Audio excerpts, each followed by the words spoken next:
Estamos no Conecta, Processo Penal em Debate, podcast que trata de questões relevantes do processo penal contemporâneo. Sou Nereu Giacomoli, professor da PUC e advogado. Comigo, o professor da PUC do Rio Grande do Sul e também advogado, Marcos Eberhardt.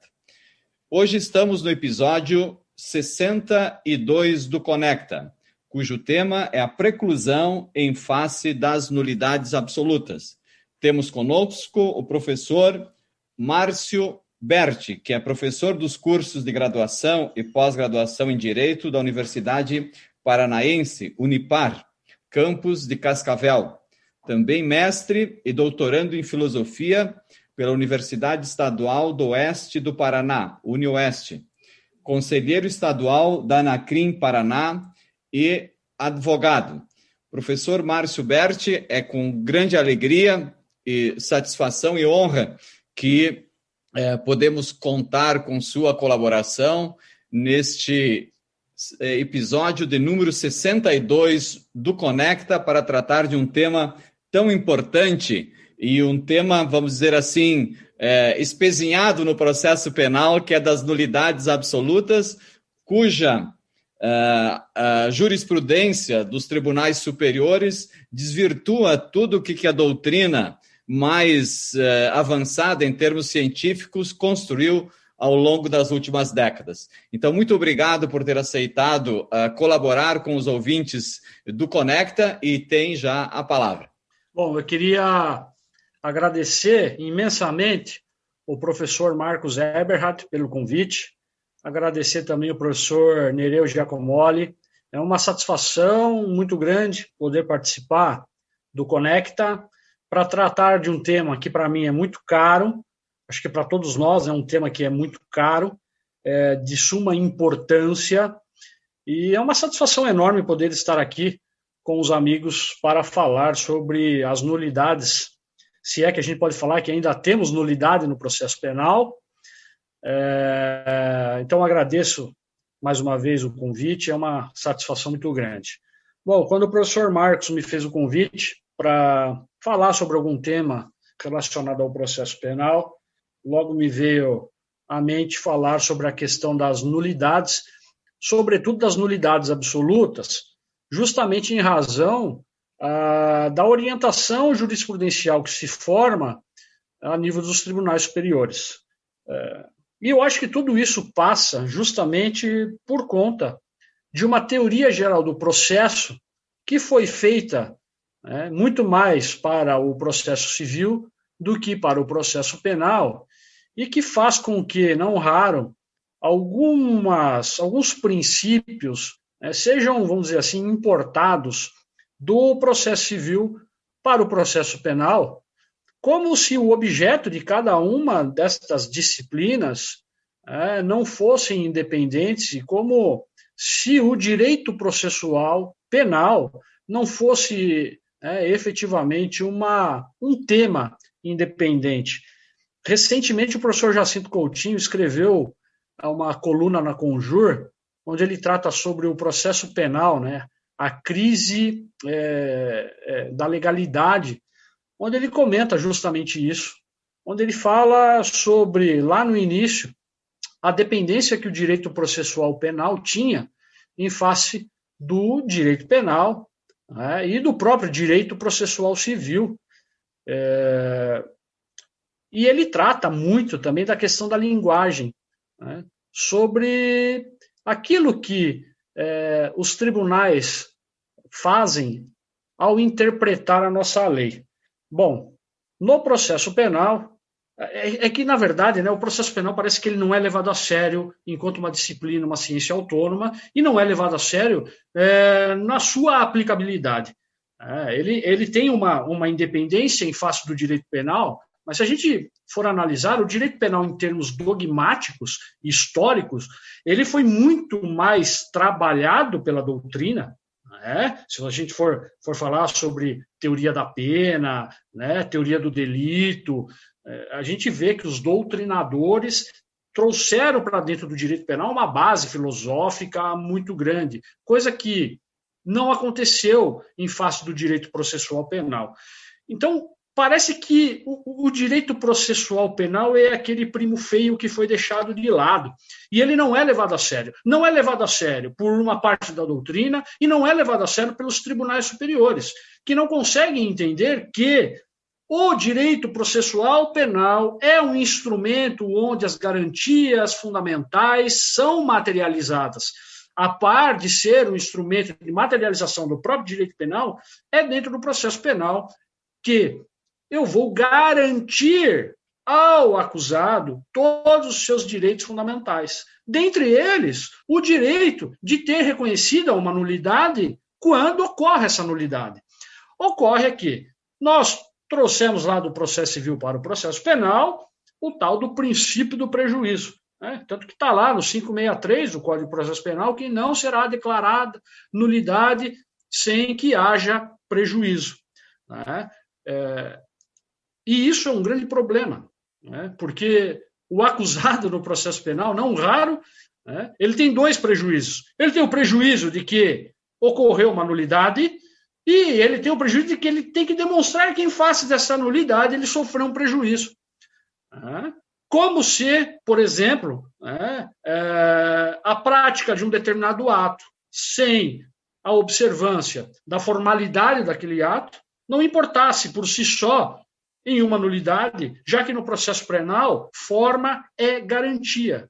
E o problema se torna ainda muito mais grave, professores Marcos e Nereu, quando se trata de uma nulidade absoluta.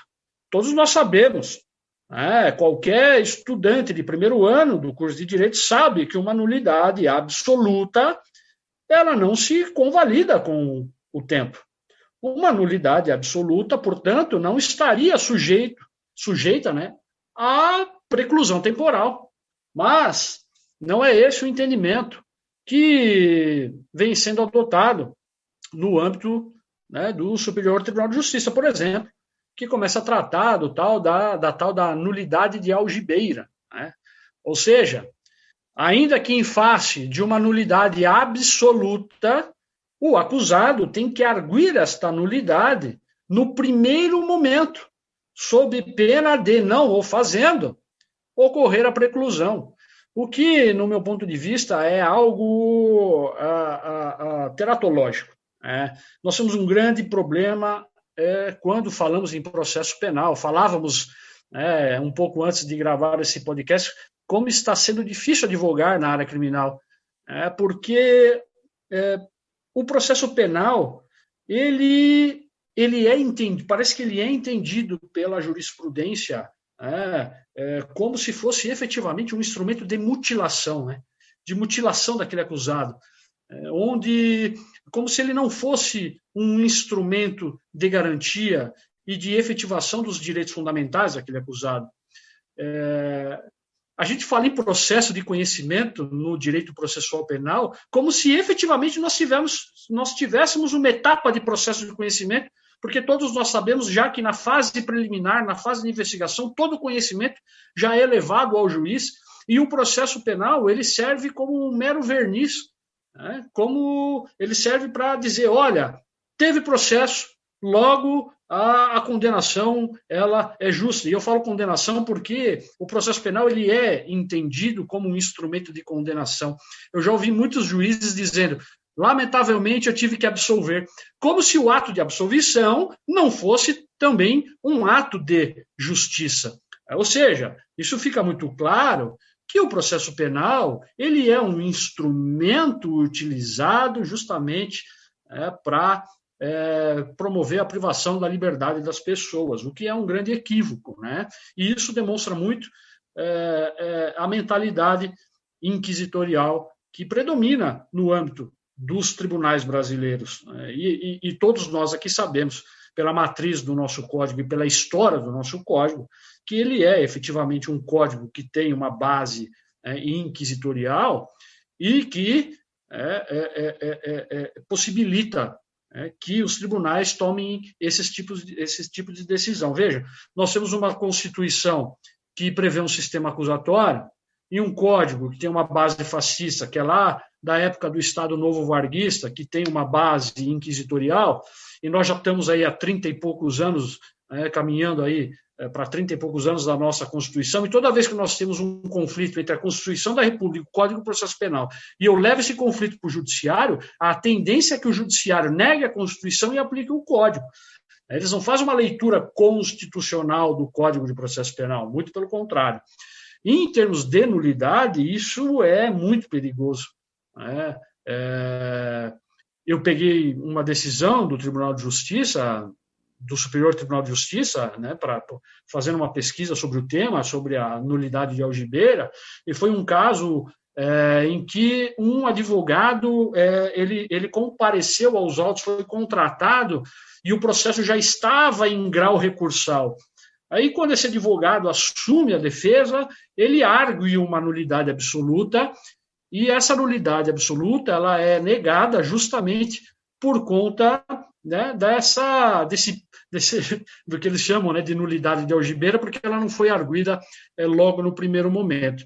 Bom, está se discutindo aí a criação de um novo Código do Processo Penal. Eu tenho minhas dúvidas se ele efetivamente virá com uma base acusatória e democrática. Acho que, ao longo dos anos, nós tivemos algumas reformas pontuais do Código de Processo Penal, mas nós nunca tratamos com seriedade as questões das nulidades, sejam elas relativas ou absolutas, se é que a gente pode ainda fazer essa divisão, né, de nulidade relativa e absoluta em se tratando, né, de direito processual penal. Então, acho que a gente tem que fomentar essa discussão, esse debate no meio acadêmico, né, junto com as instituições de BCCRIM, o IBADPP, o próprio Conecta, para que a gente consiga algum avanço nessa temática.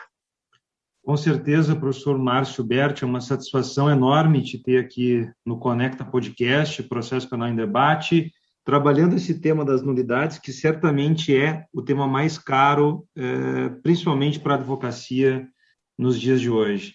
A ideia de um Código de Processo Penal que, na década de 40 do século passado, tratava as nulidades como favores, como bem está explícito na exposição de motivos, demonstra que a Constituição Federal não teve força suficiente para travar esse objetivo do Código de Processo Penal, que acabou trazendo, principalmente na década passada, grandes discussões no STJ e no Supremo Tribunal Federal, a ponto de haver uma confusão total entre nulidade relativa, nulidade absoluta. Por mais que nós não queiramos defender essa divisão, por mais que a gente não queira defender essa divisão, a circunstância jurídica é que nós não podemos trabalhar toda a principiologia das nulidades absolutas dentro das relativas e